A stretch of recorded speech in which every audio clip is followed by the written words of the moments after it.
নমস্কার বন্ধুরা, জিও ডিজিটেক চ্যানেলে আপনাদের সবাইকে স্বাগত জানাই। আজকে আমরা জানবো কিভাবে রেশন কার্ডে পরিবার বিভাজন করতে হয়। এর জন্য গুগলের একটি ওয়েব ব্রাউজারে এসে প্রথমে আমরা পিডিএস লিখে সার্চ করব। সার্চ হয়ে গেলে গভর্নমেন্ট অফ ওয়েস্ট বেঙ্গলের যে অফিসিয়াল ওয়েবসাইটটি আপনার সামনে শো হবে, সেটিতে আমরা চলে যাব।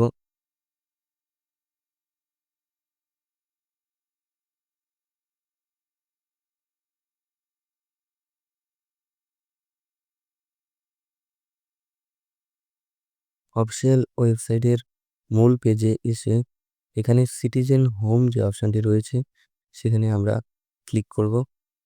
এরপর অফিস অ্যাপ্রুভালের যে অপশনটি আছে সেখানে ক্লিক করে অ্যাপ্লাই অনলাইনে যাব। এখানে পরিবারের সদস্যদের যে কোনো একজনের আধার কার্ডের নম্বরটি বসিয়ে দিতে হবে। মনে রাখতে হবে অবশ্যই সেই ব্যক্তির আধার কার্ডের সঙ্গে মোবাইল নম্বর লিঙ্ক প্রয়োজন এবং সেই মোবাইলটি সঙ্গে থাকারও প্রয়োজন আছে। আধার নম্বর বসিয়ে চেকবক্সে টিক করে সেন্ড ওটিপি করলে একটি ওটিপি আধার লিঙ্ক মোবাইলে চলে আসবে। সেই ওটিপিটি এখানে বসিয়ে দেওয়া হবে এবং বসানোর পর সাবমিট ওটিপি করলে সেই ব্যক্তির ডিটেলস চলে আসবে। ইয়েস ঘরে টিকমার্ক করে নেক্সটে চলে যেতে হবে। এরপর অনলাইন ফর্ম সার্ভিসে যেতে হবে। এখানে আসার পর ফর্ম 13 আমাদেরকে ফিল করতে হবে।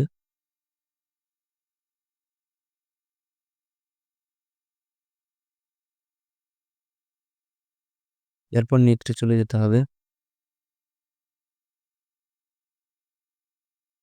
তারপর নিচের দিকে এসে নেক্সটে চলে যেতে হবে। এবার যেই ব্যক্তিগুলোকে আপনি আলাদা করতে চাইছেন সেগুলোকে সিলেক্ট করে স্প্লিট বেনিফিশিয়ারিতে ক্লিক করতে হবে। নিচের দিকে কনফার্মের জন্য সেই ব্যক্তির লিস্টটি চলে আসবে। এরপর এখানে নেক্সটে যেতে হবে। হয়ে গেলে পড়ে থাকা বাকি ব্যক্তিদের ডিটেলস আপনার সামনে শো হবে।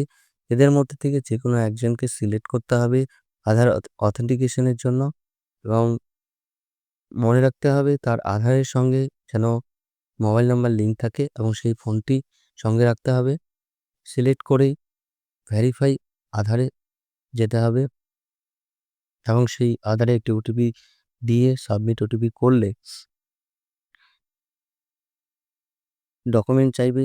এখানে দুটো ব্যক্তির আধার এবং রেশন কার্ড আপনাকে আপলোড করতে হবে 300 কেবি এর পিডিএফ অথবা জেপিজি ফরম্যাটে। এরপর ফাইনাল সাবমিট করলে আপনার অ্যাপ্লিকেশনটি সম্পন্ন হবে এবং অ্যাপ্লিকেশনের স্ট্যাটাস জানতে হলে আপনাকে অ্যাপ্লিকেশন স্ট্যাটাস যে রয়েছে সেখান থেকে দেখতে পারেন অথবা রেশন কার্ড নম্বর দিয়ে আপনি চেক করে নিতে পারেন।